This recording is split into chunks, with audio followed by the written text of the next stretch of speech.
a rotten hooker. The very lies the serpent told to Eve in the Garden of Eden. Garden of Eden. Garden of Eden. The gospel of Jesus Christ. Spreads confusion and promotes lies. The gospel of Jesus Christ. Spreads confusion and promotes lies. The gospel of Jesus Christ. Spreads confusion and promotes lies. The gospel of Jesus Christ. Spreads confusion and promotes. Hey everybody, welcome to the inaugural broadcast of This Non-Religious Life. Today is April 21st, 2011, and I guess let me start off by saying I'm your host, Ken. With me we have our two co-hosts, Jason. Hello. And Bob. Hey everybody.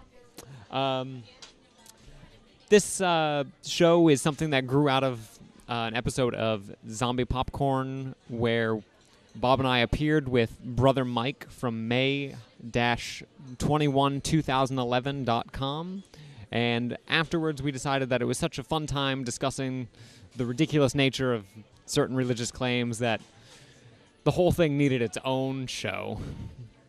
So you'll be able to catch us every Thursday at 8 p.m. on the Zombie Popcorn Network. ZombiePopcorn.com. Today we're going to hop into something that's been something I've been putting off for a little while. Back in September, YouTuber known as Logos Apologia, his real name's Chris, put up what he called the Resurrection Challenge. He just use his real name? That's not the way the internet works. Is Logos Apologia supposed to be something clever? Yes. What does that translate to? Logos is word. And when you read the Greek version of John, it's, enarche and os logos, So he's apologizing for the word? Yeah, well, apologists are people who defend certain theological positions. So he's defending the word of God. Fair enough. It's clever. I wish I could have picked something sweet and Greek for my name. We do need to come up with a new name for you. Ken is just... I do have a biblical middle name. So what he does is he goes through and he outlines his 5 points as to why the resurrection absolutely had to happen. And we're going to jump into that right now with his first point.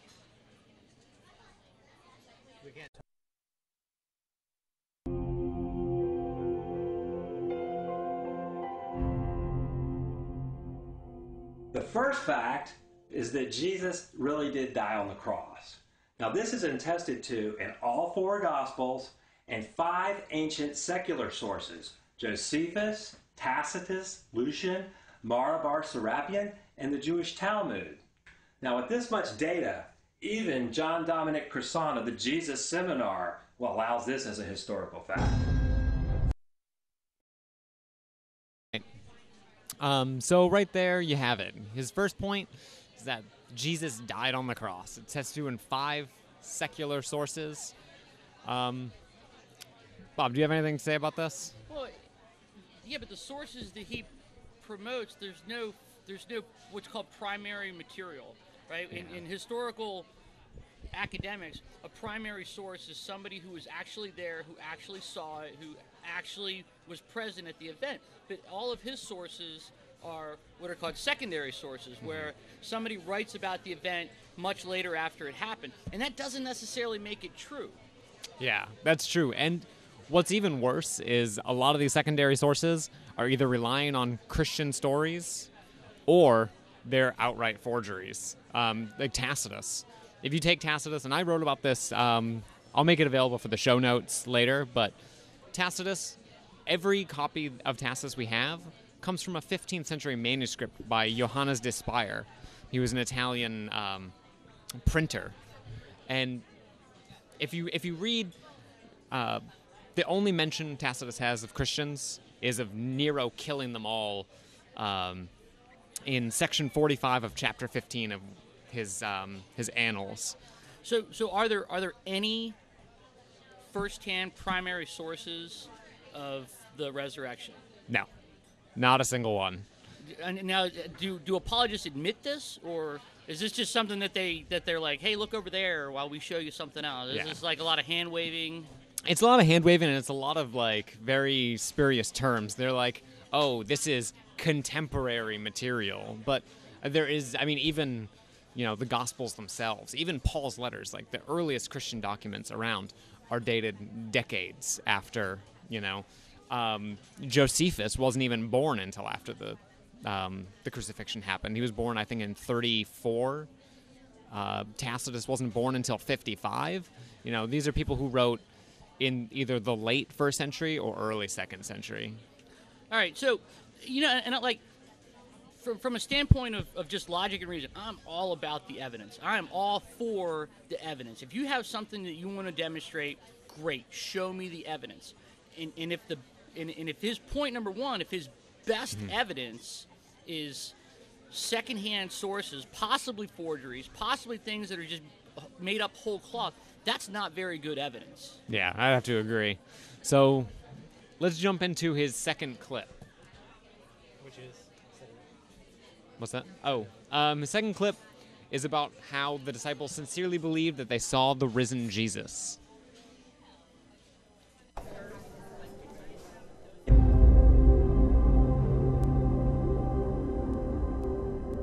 The second fact is that the disciples sincerely believed that they saw the risen Jesus. Now, this can be evidence from 9 independent sources in 3 categories. Now, the first category is Paul's testimony about the disciples. You can find that in 1 Corinthians chapter 15. Now, the second line of evidence is the oral traditions of the early church. Now, we have creeds that we find through Paul's letters and other parts of the book. The one in 1 Corinthians 15, verses 3 through 8 is especially important, so important that I'm releasing a whole video on just that subject. The third category of evidence is the written tradition. Now, as in the gospel accounts, the writings of the apostolic fathers, Clement and Polycarp. Furthermore, that they sincerely believed it is evidenced by their willingness to suffer and die for their story. Now, people don't die for something they know to be false. Now, the fact that the disciples were willing to die for this is attested to in 7 ancient sources. Acts, which is in the Bible, Clement of Rome, which is independent of the Bible, Polycarp, Ignatius, Dionysius of Corinth, Tertullian, and Origen. All right.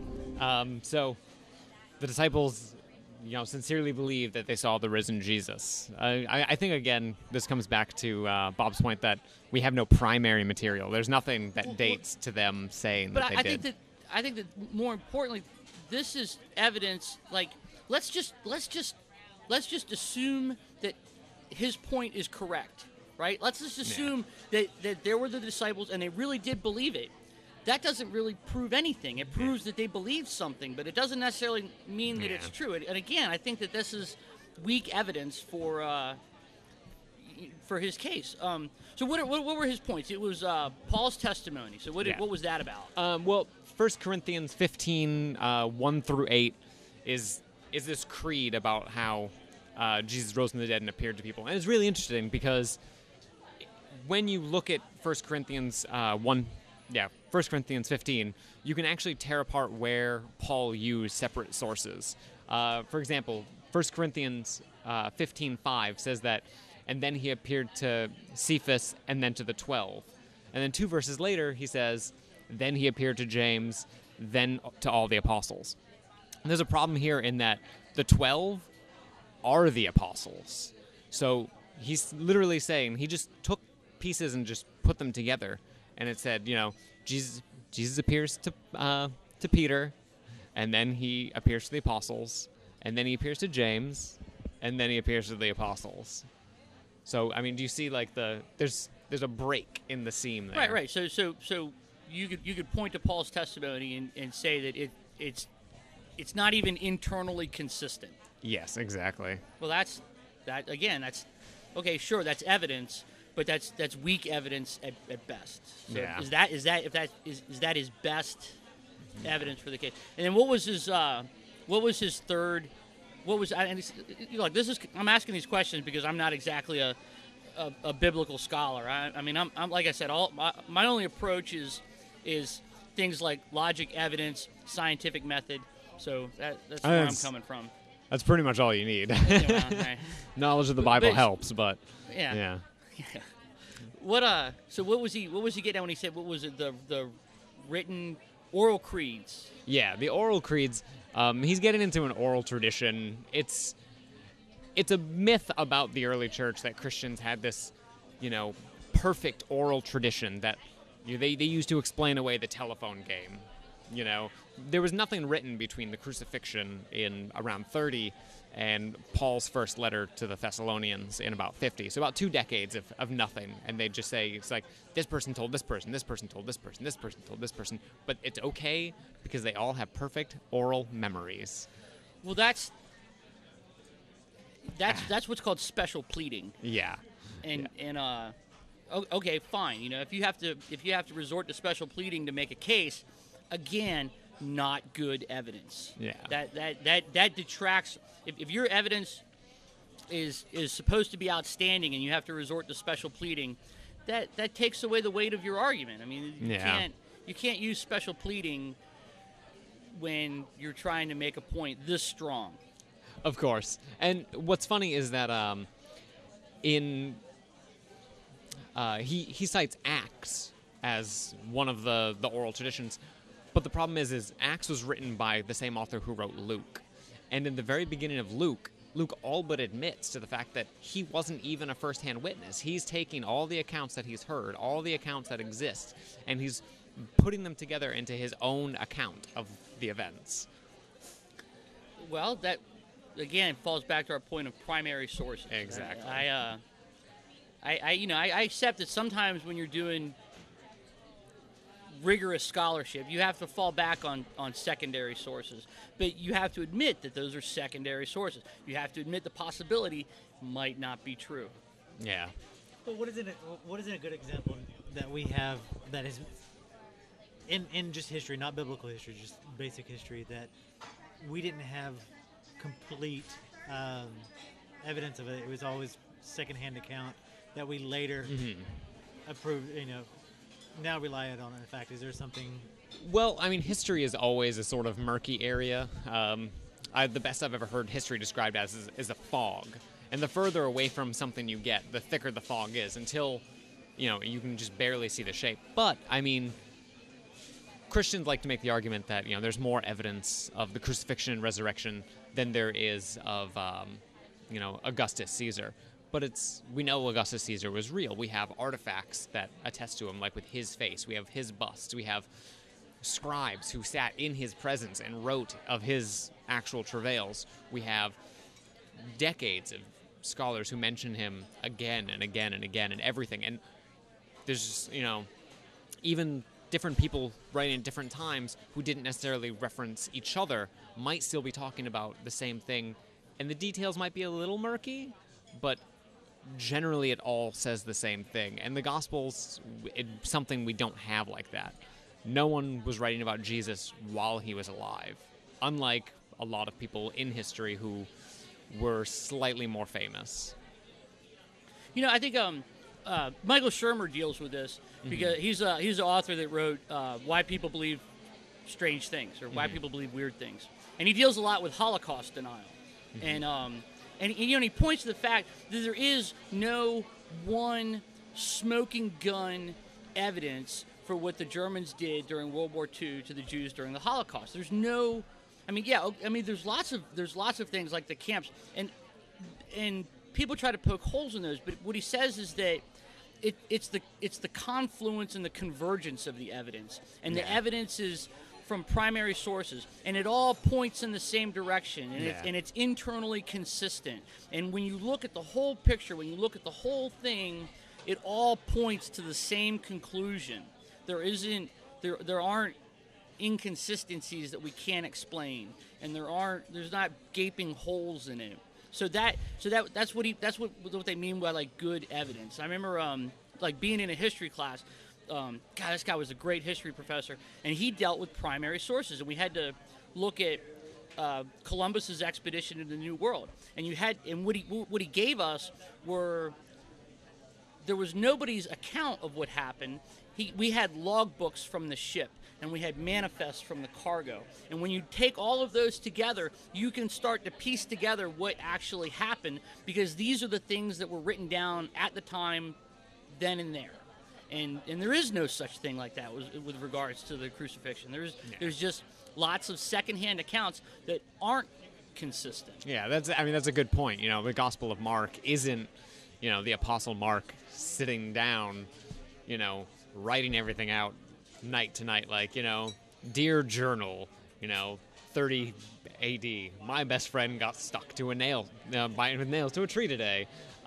No, it's all written years later after tons of people talk about it, and stories expand, and I'm not going to get into the idea that the Gospels in and of themselves aren't even histories. Reading the Gospels like a history is like reading Alice in Wonderland as a geography book.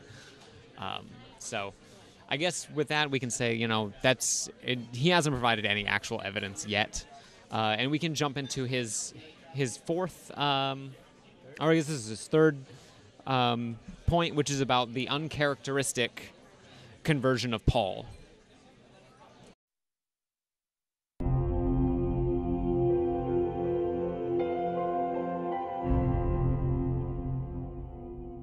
The third fact, Saul of Tarsus, a highly trained Pharisee, admits to killing and persecuting Christians.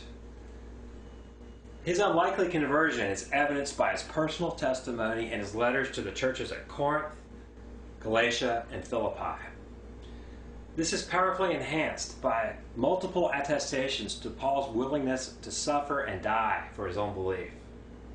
Now, in addition to his own word and Luke's record in Acts, his stand for the gospel is recorded by Clement of Rome, Polycarp, and Tertullian, amongst others.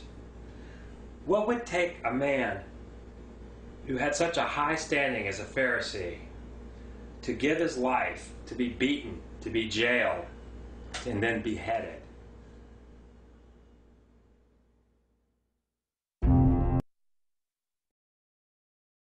All right, I'm going to take the lead on this right away because it's such a, this is a case of leading words, using the word, uncharacteristic conversion. Like, what does that even mean? If someone does something, it's obviously a part of their character. Sure, Saul was a Pharisee, but tons of people who have very devout faith can switch. And this is something that, the author Bart Ehrman talks about in a number of his books, where he was raised a sort of liberal Christian. I believe he was Episcopalian, something he and I have in common. And then, yeah, we were both raised Episcopalian. Still living, huh? Yeah, not dead yet. But then when he got into high school, he became a fundamentalist Christian. He went to a fundamentalist Christian school to get his bachelor's. He did, his master's and PhD as fundamentalist Christian, and he was an evangelical even up until he took his teaching post. And now he's an agnostic. Does that, necessarily prove that Christianity is false? No, people change, and convert from one idea to the next. It's called, it's living. That's what happens when people live. They change over time. The idea that people are this static, single entity throughout their entire life, and if they change, that has to be proof that Christianity is true, is nonsense. Well, I think it might be, again, and I'm playing a little bit of the devil's advocate just to, I guess, make a point or in turn shoot it down. So, all right, let's just say that it was an uncharacteristic change, and let's just assume that it actually happened. It really did. Let's just allow him to be right for a second and think about what it proves. Nothing. Yeah. I could, I go to, you do your banking at, one bank every day of your entire life, and just for really no reason at all, you decide to switch banks because, I don't know, no reason. You don't even need a reason. That would be an uncharacteristic move. Mm-hmm. But that doesn't prove anything. It doesn't mean anything. Jason, you look like you have something to say. No? All right. Yeah, I agree. that's my problem with the word uncharacteristic. Like, people do uncharacteristic things all the time. You know, even if it's not something that looks like someone would normally do. I mean, they do it for some reason or no reason at all, but it doesn't mean anything. Well, I mean, you just apply sort of the Occam's razor to it. If somebody does something uncharacteristic, then probably the simplest explanation is the most likely. Yeah. It's not, it's not necessarily due to a supernatural event. It could just be he felt differently that day, or I could think of, you could think of hundreds of reasons. Yeah. Just make them up off the top of your head, and all of them would likely be more plausible than, somebody witnessing the resurrection of a dead body. It's true. I mean, you can take us, for example. We're doing something very uncharacteristic right now. It's like, I'm not sitting in a dark room in front of several monitors editing and recording. We're actually in public around real people. Very uncharacteristic. Very uncharacteristic. Yeah, this is new. All right. What does it mean? I think the CEO of Panera appeared to me on my road here. Yeah, right. Yeah, Here's a vision. And again, I hate to keep flogging a dead horse, but there's a saying that extraordinary claims require extraordinary evidence, and I would say that this is an extraordinary claim, and thus far the evidence has been lackluster at best, far from extraordinary. Yeah, I have to agree. And here's the other thing that Chris, in his video, when he prefaces his challenge, when he says he's going to have the 5 facts, one of the things he says is he says that I will not rely on the inerrancy of the Bible. But all of his points rely on the inerrancy of the Bible. I mean, he says that, he prefaces that, and then he just falls right back into it. You can't have it both ways. Definitely. And I think that's the flaw of the whole thing, is because at the end of the day, I think the argument becomes, and do you believe what is written in the Bible, to do you not believe? And because all my life, any discussion about anything is always based on if you believe in it. And I guess that's the final. I mean, personally, everybody arguing about if Jesus was really crucified, or if he came back from the dead. What is it? It doesn't matter. I mean, seriously. I mean, I don't understand why it's such a big deal. Why people argue the fact of, like, why do they need evidence? Why do they need to prove that he was crucified and came back from the dead? If he's the Son of God, then it doesn't matter what his actions were. I don't. I think maybe that's a ploy to gain legitimacy. Maybe I don't know. Who was it that said? Was it Gould that talked about science, which would be logic and evidence, and religion and faith? He called them non-overlapping magisteria, and I kind of think that this is a guy. There's another saying in sports, man. He's punching above his weight, and I think that he's trying to use these rules of logic and evidence without maybe understanding what they mean, and falling flat. I call them Christians who read one Lee Strobel novel and are ready to take on the atheist masses. I think we'll segue into his next point, which is about the conversion of James.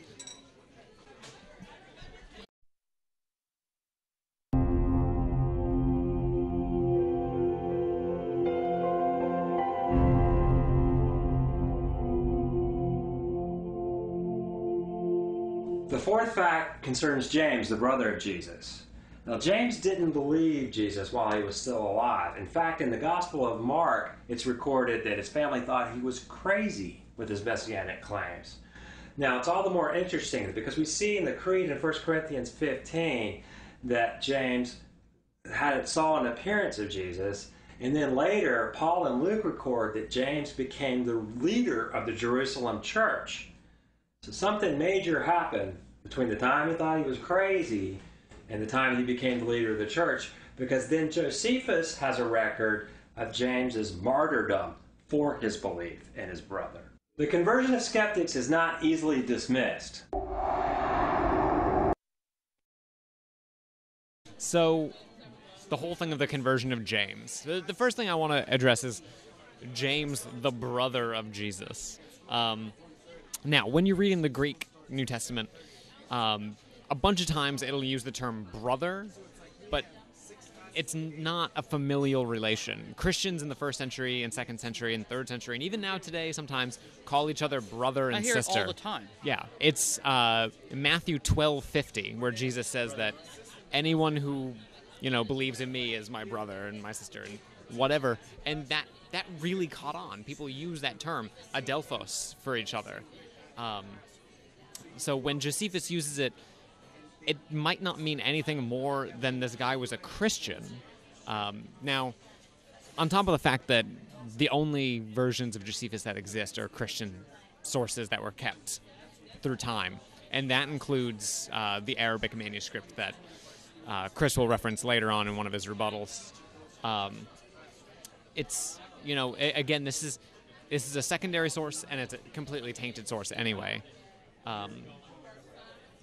That said, the thing in Mark, when James denies that Jesus is, I believe he calls him crazy, that's a literary theme throughout Mark. Like, when you read Mark, constantly, either Jesus is, rebuking people and telling them to be quiet about who he is, or when he asks people who he is, they get it completely wrong. It's in biblical studies, it's called the Messianic Secret. Not to be confused with the awful book, The Secret. And it's just... Man, don't get me started. Yeah, right.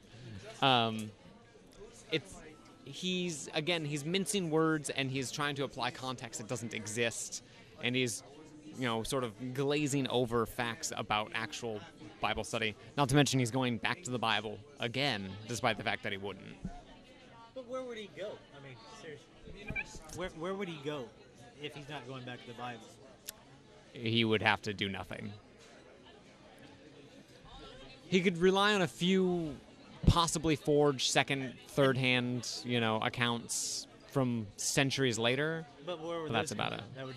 That would be things like Tacitus and Lucian and Sextus Julius Africanus or Josephus. But again, most of those are either written by Christians or they're complete forgeries. Well, right. That's what's called cherry picking. Yeah. Yeah. And oh my gosh, here's my evidence, but there's other source contradicts it. I'll just ignore that. Yeah. That's again, you can't. Trying to have it both ways. Yeah. And I sort of lump this fact. I lump this into the previous fact about the conversion of Paul. Fine. Let's allow that it happened. Let's just say it's all true. It really did happen. It doesn't prove a thing. That's not good evidence. Yeah. It's that I could it's just, man, I'm reaching. Yeah. The fact is, people convert and die for their claims constantly. You have people who might be raised fundamentalist Christian, convert to Islam, and then blow themselves up tomorrow. But it doesn't necessarily mean that Islam is true. It just means that they really believe it. Yeah, that was his point. When he says that, when Chris says that, these people, they died for it. They died for their beliefs. Well, okay, but but that doesn't necessarily mean that what they believed was true. I mean, sincerity of belief does not prove the veracity of the truth of that belief. We need scientists to start dying for their beliefs. Yeah, well, that's kind of what I was thinking about. There were people who died defending the geocentric view of the universe, right? The Earth is the center and the sun revolves around us. There were people that died defending that because they sincerely believed it. They were wrong. Yeah. I mean, and Galileo almost died for a competing belief, but then he had to recant in order to keep his life. I mean, maybe he was a rationalist that thought, wow, staying alive is maybe a little more important than, espousing what I believe in. Yeah, right. At best, it seems like it usually proves that their sincerity trumped their rational, cognitive faculties. Yeah, I think you're right about that. I think that, all right, hey, good for them. Strength of conviction, which conviction's is admirable. fine. I think we're gonna jump into the last clip, and this is just where he says, the fifth fact is that the tomb was empty.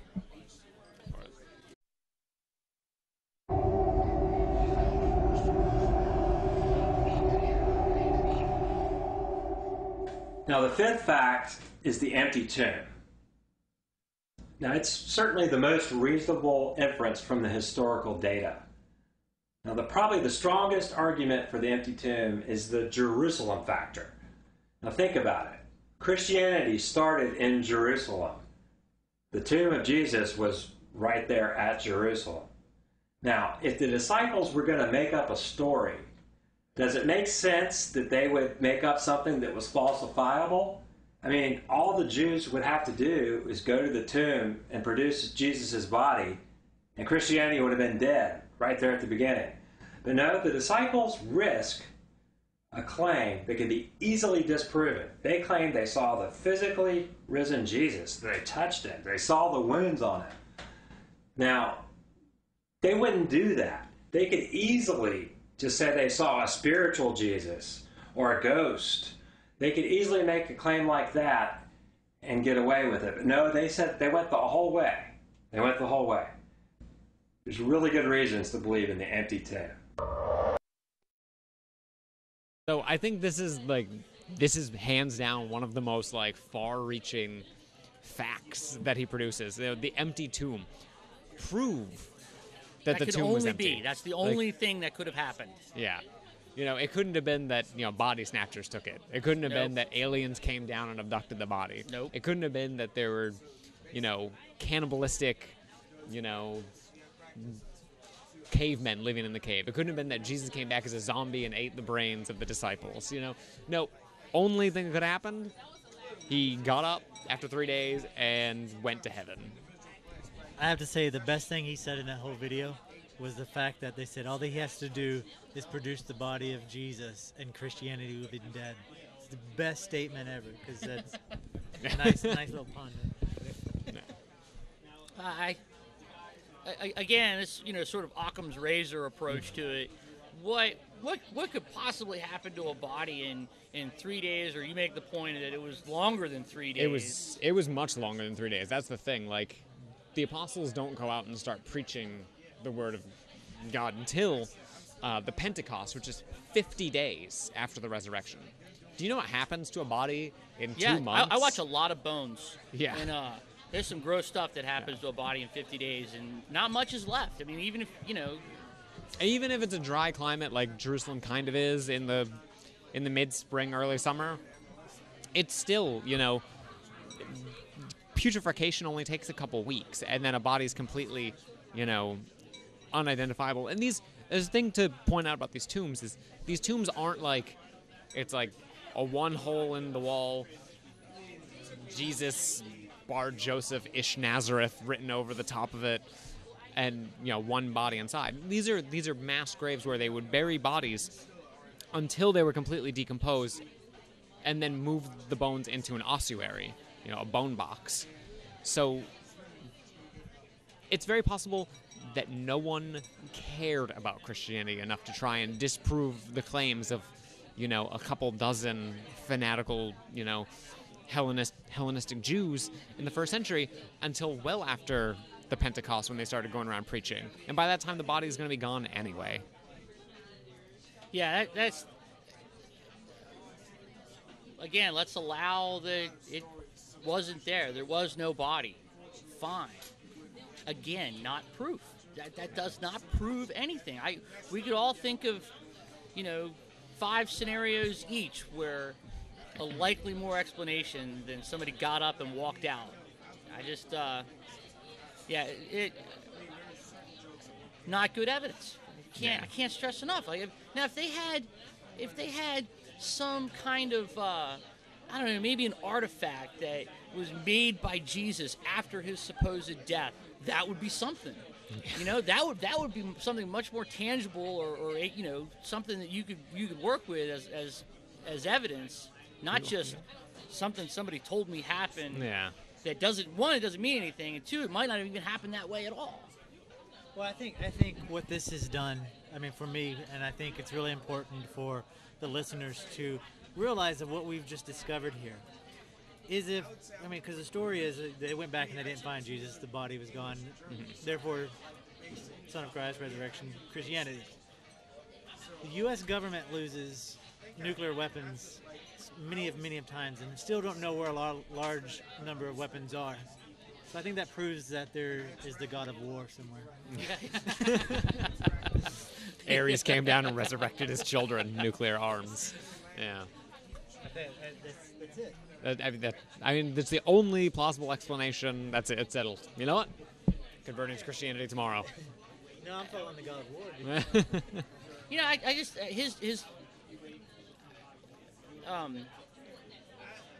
at the end of this, after talking about all 5 facts, and I use facts in scare quotes, and thinking about them all, not evidence at all, not even facts at all. I mean, in a couple cases, I had to just say, well, let's suppose this is a fact, and then it doesn't really show anything. And I don't understand what he's trying to prove. Like, what is he trying to show with it? Because he said it's the challenge, right? It's the challenge. So what do we win? Well, actually, the original winner did win a book. Really? Yes, he had 2 books, and he gave one, I believe, to the best skeptical response, and one to the best Christian response. So your response is not the best? No. However, I Can you believe I actually know the person so who. we can do the show with him? Yeah, right. Yeah. Where's that guy? Yeah. He won. Yeah. So what is like? However, the book that you win is all about Jesus. Well, to convert you over. like, what were his criterion for the skeptical response? Was it a guy that went, maybe, I don't know, like, I don't know, what like, who did win? I forget the person that won. So he didn't have to pay postage. Yeah, right. It's actually just him. He's like, He puts on a little, stick-on mustache. Yeah. no. We're ragging on him a bit. So Yeah. just having fun. Well, no, He is a I'm nice not- guy. All right, yeah, all right. So, and I'm gonna make this bet with myself from here on out. I'm gonna resist ad hominem attacks. Right, and every time I make one, you can call me out on it, and I'll pay you $1. Okay, because I fall into that trap all the time, and I'm trying not to. But this guy, I have to resist the urge to call him names. Just because I don't understand what he's trying to prove. Like, what is he trying to show? Who's he trying to convince? I believe he's just trying to get skeptics to see his views and then, without really researching anything, go, oh, that's a good point. Maybe, you know what? I'm going to church. And No, because I didn't research ridiculous. anything when I first listened to it, and I listened to all his points, and I went, they're all crap. Yeah. That's not an ad hominem attack. That's an assessment of the I was evidence. thinking I was gonna get that 50 cents. Yeah, I just and like anybody that's sort of trained themselves to think critically is going to see through his arguments with no trouble at all. It's not even like they're particularly well thought out. They're just and then people who are the true believers, they're going to eat it up. I'm sure I'm going to see these 5 arguments somewhere else. Somebody else is going to regurgitate these. I Guaranteed. think these are already pretty much regurgitated. I think maybe he regurgitated them. He just had a semi-well-produced video segment on YouTube. I love the special effects. I know, it's right. It's great. Special effects are good. Yeah. All right, so I guess we can jump into my little backstory. I addressed these back in September in a little video, sent it to him, and then he addressed my points back. And though I totally meant to get at him again, This is your I've been busy for the past 6 months, writing a book, writing articles. So I guess this is my back at you, Chris. Let's go into his first one where he addresses the fact that I called him out that all scholars agree on anything.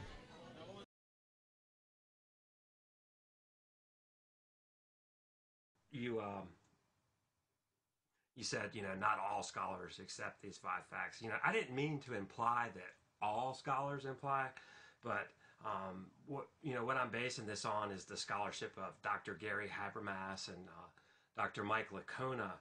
And Dr. Habermas has compiled a list of all scholars who write on the subject of the resurrection. And this is a lot of secular scholars, a lot of non-believers, probably the majority. 90% of these guys accept the first 4 facts, and 75% concede the empty tomb. So that's full disclosure. And I'm going to post a link on one of these little YouTube annotations to Dr. Habermas giving you a little breakdown. It's just a couple of minutes and explains how we can claim that the majority of scholars accept these 5 facts. It's really telling, when he points out that it's Gary Habermas and Mike Licona. It's not all scholars. It's these two. I don't even want to call them scholars. That Gary Habermas is the professor of apologetics and philosophy at Liberty University, Jerry Falwell's school that he founded, and I think. What this shows, and if you take recent news with the fundamentalist Republicans, Christians, is that they like to say, with the guy that stood up and said that 90% of Planned Parenthood performs abortion. Exactly. I didn't really mean 90%. That's exactly what this guy did. I didn't really mean all scholars. 90 agree on the first 4 and 75 agree on the last one. Well, 83% of people can make up statistics on the spot, Exactly. But I love that. Mike Licona is the apologetics coordinator for the North American mission of the Southern Baptist Convention. These people are both apologists. They're professional liars. They take a point, and then it's their job to spin it to being Christian propaganda. That's what they do. But all right, fine. All right, that's their job. That's what they do, and that's who he's referencing. But that doesn't mean that they employ academic rigor. They definitely don't. they have the. I think he's. I think these institutions are they're pulling the wool over our eyes and maintaining this facade of scholarly diligence, and it's not there at all. I think that they're doing things that are downright intellectually dishonest. I would totally agree with the intellectual dishonesty part. And see, this is the difference between, theological seminary and religious studies. Religious studies as an academic focus is completely a secular, study. You have people like Dale Martin at Yale, or Bart Ehrman talked about him earlier at University of North Carolina, Chapel Hill. They're, even if they are religious, I believe Dale Martin's still religious, he's Episcopalian, but they put that aside to study, religion as a historical element, as opposed to being like coming in and saying, nope, Jesus is Lord, Right. Well, again, right. I think that they're. I don't know that I could do it, because I really think that my beliefs or lack of faith sort of defines how I approach the world. But that's a guy who's been able to live in 2 different worlds. He's somehow managed to keep the magisteria from overlapping. And I don't imagine it's easy. I can't imagine. No, I couldn't. Yeah. So, his second point is, when I mentioned Josephus, I actually failed to mention the second time Josephus talks about Jesus. And we're going to jump to that really quick. And I think I already mentioned both points about this. So, You want to still play it, or you want to? yeah, just play it really quick. As far as Matthew, you're making a couple errors here as well. You said the Romans recorded everything, and yet we know nothing about the events of this day.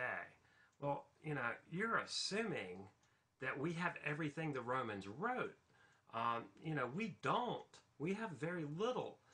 Papyrus simply doesn't last very long.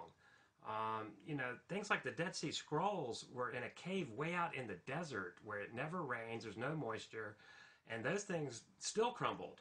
But, the arid climate out there very well preserved the Dead Sea Scrolls. But, when you're talking about in Jerusalem, it rains there, it's moist there, there's all kinds of garbage, bacteria. Literature doesn't last long from the first century. We don't have most of what was written. So, a lot of guys are making this claim, why wasn't more written about Jesus? Someone that made that big of an impact, there would have been all these other things written. Well, we don't know what was written because we don't have very much. This is ancient stuff. You should know that. Yes, I should know that. And I did, and for brevity's sake, I pointed out to the first time that Josephus mentions Jesus, which is attested by most scholars to be absolute garbage. Like it's completely like an insertion into a whole long segment that's actually talking about Herod the Great and how much Josephus absolutely hated Herod the Great. So you're reading about Herod the Great, Herod the Great, Herod the Great, Jesus, Herod the Great, Herod the Great, and it makes no sense. And then he talks about the second time, and we addressed that earlier, and then he's like, oh, what about this Arabic manuscript? Don't you know about the Arabic manuscript?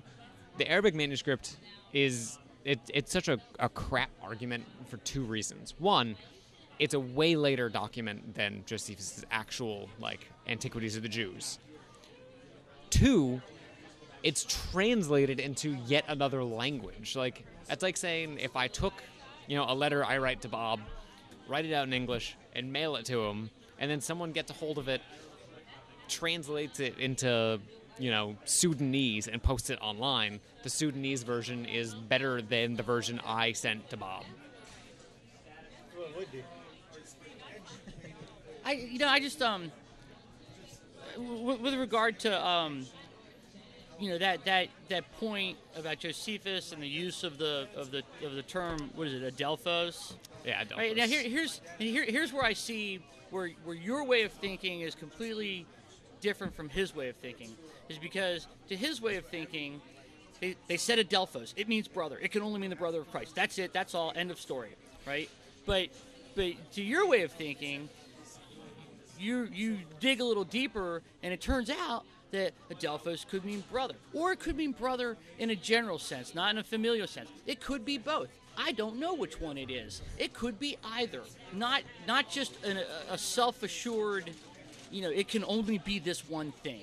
It could be something else. Who knows? And you know what? I'd like to know which one it is. But until there is something that says exactly which it is, well, I have to consider maybe it's both. It's considering, weighing all facts equally. All facts in scare quotes. Yeah. FAQs. Yeah, right. I just he, and that's cherry pick. Oh yes. Okay. I guess we're gonna jump into his next thing. In my rebuttal, I pointed out the fact that and this is where I tear apart the fact that he doesn't have any primary sources to prove that anything regarding the crucifixion ever occurred. None of the events of Matthew 27:45 through 53. There's no record of it. There's no record of the temple curtain being torn if you ask the Jews. There's no record of any earthquakes. There's no firsthand record of any, solar eclipse, let alone graves opening, saints coming out, walking down, and hanging out in the town for 3 days. No, there's a song. Yes. Well, was Night of the Living Dead a documentary about the time of Jesus? All right. So he rebuts this, and it's like pretty much everything else. It's fairly weak. So we'll jump to that now. don't have anything by the disciples. I think that's just an absurd claim that we don't have accounts of the disciples or anyone that knew them. You know, your argument against the Gospels, I mean, you know, that's all really highly debated, but I mean, no one doubts that we have accounts from the Gospels. I did a video on the Creed found in 1 Corinthians 15, which there's really good evidence that we have the oral tradition that goes right back to when the actual event occurred. I'll put a link to that right here, the 1 Corinthians 15 oral creed. You know, and then you talk about, you know, 30 years. Well, I mean, that's debated. Some people would place Mark even closer. Some people have really good arguments that Matthew was actually the first gospel and that it was in Hebrew. So none of these things that you're saying.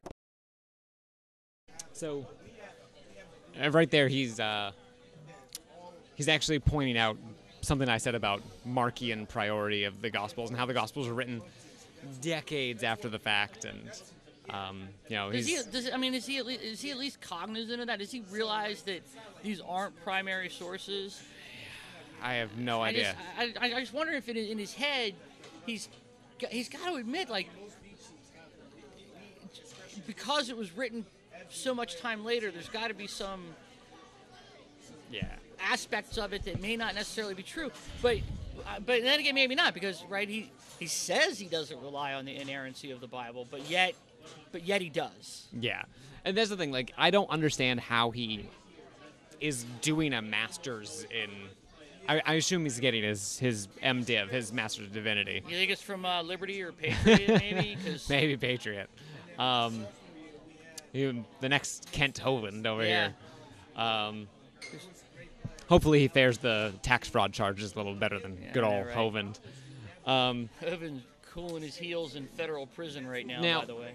The thing about, like, the order that everything was written isn't really highly debated, which is something he said. He's like, it's highly debated. It's really not. It's, you know, a majority of scholars who are legitimate scholars, and there's always going to be a little back and forth. People saying, "Oh no, I think Matthew was this," and I think, but you look at the evidence. Mark, as a primary source for the other synoptics, hands down, it's the only way it makes sense. It's how you get verbatim agreement in, you know, Luke and Matthew with Mark.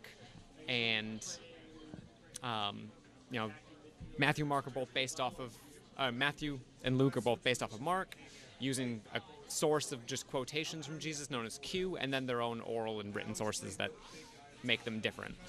And it's, the argument for a priority of a Hebrew version of Matthew is awful. It's, you know, I've seen it drawn out, and I've seen the rebuttals to it, and it's just, there's no way that Matthew could have been written first with the way that it's related to Mark and Luke. The agreement patterns would be different. You know, this is another sort of point of intellectual dishonesty on his part. In academics, there's consensus, right? Things aren't necessarily hotly debated. They may be debated by you, but not by the majority of scholars at large. You know, there is a consensus opinion. Now that doesn't mean that things can't come along that change the consensus, but you know, guys like this, that are the one guy that considers it a debate, they get marginalized, and they turn into cranks that are making weird YouTube videos in their spare time. Yeah. That's what we're doing. Oh. Okay. Well, you didn't say that.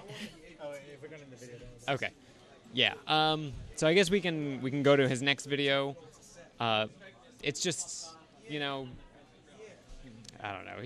He's gonna talk about, I believe, the appearance of Jesus, and because he rebuts my argument about suicide bombers believing in Islam. here we go. Disciples because of the context. Now, you say that people sincerely die for things that are false, and that's true, obviously.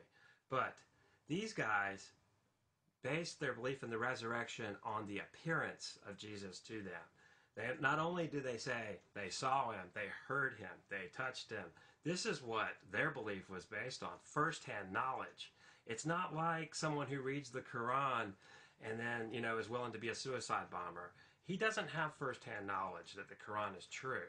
But James, the brother of Jesus, who we just read in Josephus, was stoned to death for his belief, had firsthand knowledge, okay? Big difference. So his sincere belief goes a lot further than, someone who doesn't have firsthand knowledge. Okay, so then you get on to Paul.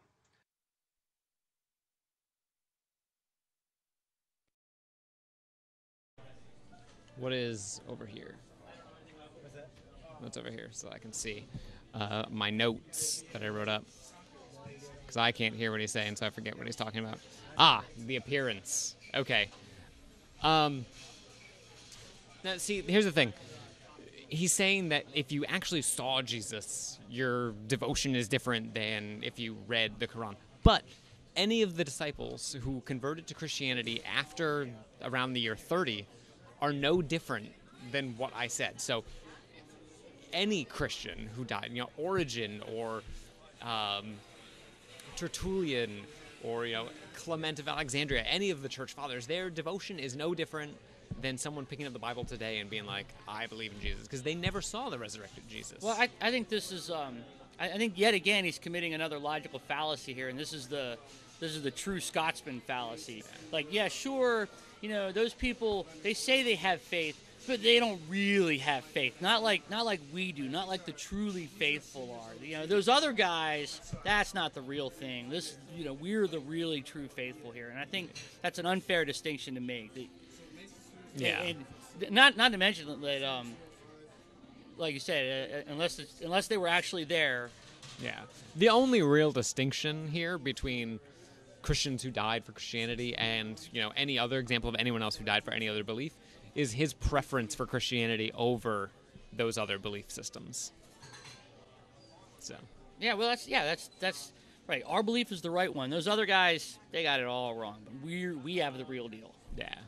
So I guess we're going to jump into the empty tomb where he rebuts my argument about the time between the crucifixion and the Pentecost.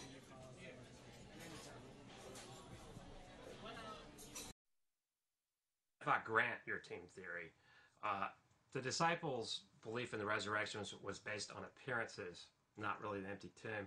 So at most you would debunk the empty tomb. But, your contention about the body, that's interesting. But, okay, think about it. Jerusalem has an arid climate outside the city where the tombs are. It's pretty dry. A corpse's hair, the stature of the person, the distinctive wounds would have all been identifiable after 50 days. It's not going to be bones after 50 days. He would have been identifiable. And even if he was a mess, it still would have been an advantage for them to pull the body out. I think that the wounds would have been identifiable, especially to the extent he was beaten. And it would have caused a mass exodus in the early Christian church. It was definitely to the Jews' advantage to find the body if there was one. But even more damning to that theory is enemy attestation. In the 2nd century, we find two Christian apologists, Justin Martyr and Tertullian, addressing Jewish arguments against the stolen body. Now, these guys weren't just writing for their health. They were writing against a claim. And, when a kid says a dog ate his homework, that's a tacit admission that there's no homework going to be available for a teacher today. So the Jews were making a claim that the body was stolen. So that's really good evidence that the tomb was empty. And so that's really about it. I listened to you. All right. So this is a point I want to make because he makes this point earlier that we don't have any of the papyri or records, when I called him out on the whole Matthew 27 thing. It's too damp. It's too damp in Jerusalem for papyri to exist. But now it's where he switches gears a bit and he's like, oh, no. It's too dry in Jerusalem for the body to decompose in 2 months. It's cherry picking and trying to have it both ways. Yeah. I see a theme going through this guy's arguments. know. I'm really seeing some. At least he's consistent with his logical fallacies and missteps. I mean, you know, come on, it's easy to cherry pick. It's easy to hand wave and special plead. Yeah. You know, that's those things fly in the face of true rigorous evidence. It's true. It's one way to get around evidence is to ignore it out of hand. Yeah, well, what do they say? Like, you never let the facts get in the way of a good story. Exactly. Yeah, I mean, yeah, maybe let's just assume that maybe he's right. Maybe it is exactly, you know, damp enough that it would destroy papyrus, but not so damp that we can preserve a body for 3 days, or it won't decay in that amount of time. We could test that. You know, you could go down there and you could look at the climate data for Jerusalem. We could just say, nope, too dry. Nope, too wet. You know, I mean, that's something you could. It could be demonstrably false, but that's not going to stop him. Yeah. Yeah, he doesn't really have too much of a regard for facts. He likes to use the word fact a He lot. does like to use the word fact. That's what I find apologists love to do. They love the word fact. They love the word truth. I think because when you say this is a fact, regardless of the fact that whether it's not it's a fact or a statement, you know, it catches people off guard. I feel like when people hear someone say, and he's very confident. He loves to, you know, he's very sure of himself. He has good charisma on the camera. And I feel like a lot of people would be tricked by the fact that he says, you know, I got these facts. And then people go, oh, It's all right. fact. It's a fact. Well, I don't think. I think it's pretty heavy to say that a lot of people would be tricked into believing it because of his charisma and his on camera appearance. I think that kind of not insults the mass public. I think if you're going to believe it, you're going to believe it. You're watching it. You're watching videos like this for one or two reasons. One, because you don't believe and you just want to see how silly it's so you can poke fun at it or whatever. Or two, you believe and you want to gain ammunition so when you talk to people who don't believe, you can refer back to it. And that's my personal issue with the discussion of God or whatever you believe in. It doesn't matter if it's religion, veganism, human rights, or whatever. It seems like we lose the ability to have the conversation. We lose the ability to weigh both sides because we hear something like, if you're in the animal rights movement, you hear something that Ingrid Newkirk or Bruce Friedrich says, and it's repeated 100,000 times down the cycles of that movement. And the same thing is happening here. Is what is Jerry Falwell, Pat Robertson, whatever, says something and is regurgitated 100 times, and it's never really looked at in depth to form a real thoughts, to form real facts or real, beliefs on it. And I think that's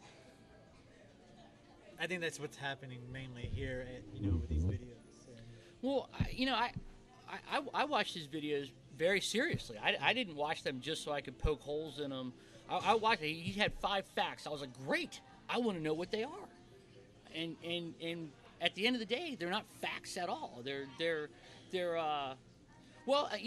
and we even allowed that some of them could be facts. Like let's just allow that these things actually did happen. Let's just assume that they're facts, because whether they're facts or not, that is debatable, or maybe even demonstrably false. But let's just allow that they're facts, and they don't prove a thing. And then somebody else who like a true believer may watch this and they're like, oh yeah, man, that's the way it is, and they're just hearing what they want to hear. They're not looking at it critically. I believe that's called confirmation bias. Yeah, it's exactly what it's called. So, I think we've addressed this good enough. It's down on the table. If you have any questions, comments, concerns, you can contact us through the website. You can email us. You can call the Zombie Popcorn Hotline. What is our email address? We don't have one yet. We don't have one yet. What will our email address be? We don't have one yet. Yeah. But that'll all be posted That up will on be the website. That'll all be posted on the website once this is up. And now I think we want to talk about what brought us together in the first place. Love. Yep. True love. Vaseline. Love for... It gets quiet. Really, Everybody takes yeah. a break. It's like, oh, well. No, that would be Brother Mike. Yeah, good old Brother Mike. So on the April 9th broadcast of Zombie Popcorn, we had Brother Mike on, and that was sort of a shot in the dark. That came out of nowhere. We had been planning this segment for a couple weeks, and then the day of the program, he calls in and just wants to be on, and he was on for a good 45 minutes. 58 minutes. 58. Well, I think a little more, a little less, because we did my intro and then all that the camera didn't catch at all. We won't go into that. Yeah. And then he was on. I know at the end we had about an hour left to discuss his claims. Yeah. So Look, that guy is a crazy person, and that is not an ad hominem need attack. $1. No way. I'm defending that. He is diagnosable. Like when I say he's a crazy person, I bet that you could have a team of psychologists and psychiatric professionals look at him, and they're gonna find something. There is something going on there that he has some kind of fixation, or I don't know. I truly believe he's diagnosable, because what kind of life can you lead when you're like, it's all going to be up in 6 weeks, it's over? yeah. I don't know. I still think I hold true to the idea that I put forth on him during the interview, that it's a publicity stunt to get people to read the Bible. I think he sincerely believes it. That's why I say he's diagnosable. Well, he says he seriously believes it, but I question that. I mean, I don't know. Yeah. Why do we question what people believe? Why can't we just get along? I don't know. Maybe that would be like sort of their fallback position on the 22nd. When they're like, it was all a publicity stunt, and then I'll owe you some money. But they don't even do that. In the past, when Judgment Day doesn't happen, they don't. No, say they it's just a pick another publicity. day. Yeah. Yeah. They Well, say- I mean, that's what camping did back in '94. He was like, oh, whoops, 2011. I'm sure he was hoping in '94 that he would be dead before now, so that he wouldn't have to appear on news programs again and be like, shit. I mean, he's almost 90 years old, Yeah. You have to either be right or dead before you can be proved wrong in these sort of claims. So Yeah. No, that's a good point. something He's that banking cult on one or the leaders, other. yeah, right. I think that's the mentality most cult leaders hold on to. That's why they, Kool-Aid everyone. Yeah. Yeah. There's you could do it. What do you think? Anyway. Yeah. Yeah. There's other things you got to do, but keep working on it. It could happen. Yeah. But You need matching uniforms first. What do you think? The shoes. Oh, the shirt? damn.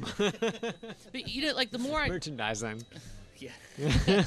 The more I thought about Brother Mike, the more I realized, like, I just think of so many instances where he's, like, basically talking out of both sides of his mouth. Like, he says one thing, and then he just, in the same breath, almost says exactly what he said they weren't going to do. Like, when he was talking about other end of the world predictions. Oh, well, those guys, they have their end of the world predictions based on some kind of what do you call it? Like A revelation. yeah, he called it like a vision or a dream or Which you know. would think that would be more.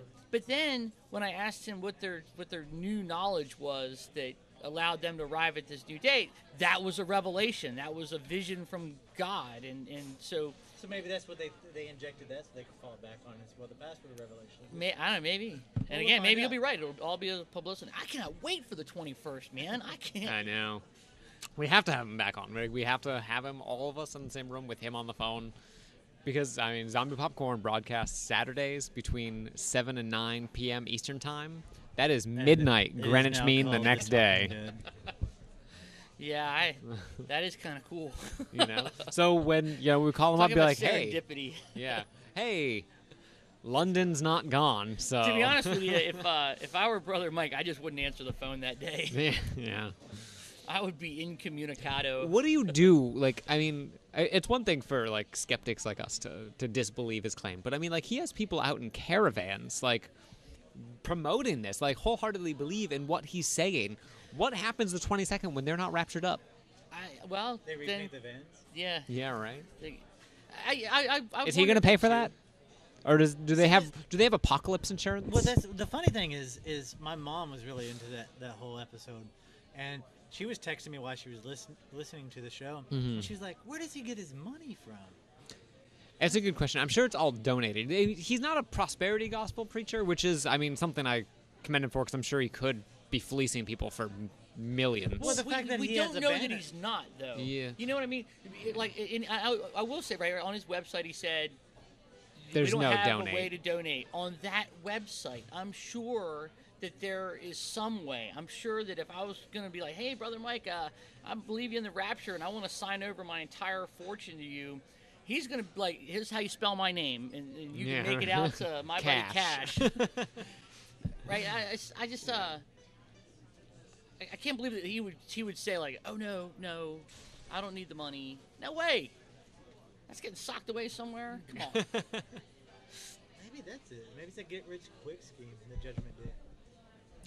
Hey, you know, it's worked before, I'm sure. I mean, every time the Jehovah's Witnesses have made a claim, I mean, the Watchtower sells like hotcakes. So, I mean, how many... I thought they gave those for free. Yeah, but you need money to pay for that. They're getting No money one's from printing somewhere. that for free. Well, no, I know, but you're saying... But the Watchtower doesn't sell like hotcakes. Well, I just mean that they're giving them out more of them, which means they have to be making money to print more of them. You know? Yeah, there's some money changing hands somewhere. Yeah. I just don't think that. I mean, hell, the Westboro Baptist Church gets money, That's because they're all lawyers. but they still get money. It's. Can we talk about Fred Phelps for a second? Actually, I want to say that for another episode. Since we did interview Shirley, I would like to take the clips from that, and since this would be a place definitely. for it, bring it Definitely. over, and then we can. Can we get her back?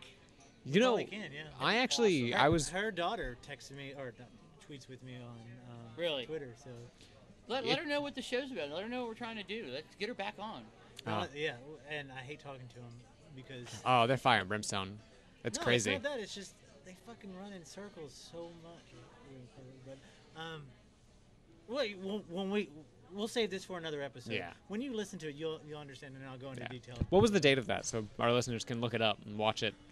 You can just go to zombiepopcorn.com, click on Zombie Popcorn Radio, and it's in the archive. It's under the Shirley Phelps section. All right. You can just search for that. Zombie That'd be Popcorn. great. So many things to talk about. Yeah, Yeah. we are at 112. All right. So I mean, I think that's everything for today. We ran a little into overtime, but It's worth it. yeah, you can tune in every Thursday at 8 p.m. Eastern Time. We'll have new episodes up, and you can visit Zombie Popcorn at zombie-popcorn.com for the new episodes. Thanks for listening. And don't forget to tune in every Saturday night at 7 p.m. for Zombie Popcorn Radio, which is now going to be called The Talking Dead with Bob, Paul, and Jason. And that is also found at zombie-popcorn.com. Thank you. Good night, everybody. Night. Got out here. I thought I was a good Christian. Jesus died on a cross. I go to church every Sunday. Got out here. Then I read that Jesus died on a cross for a rotten hooker. I thought I was a good Christian. I go to church every Sunday. I thought I was a good Christian.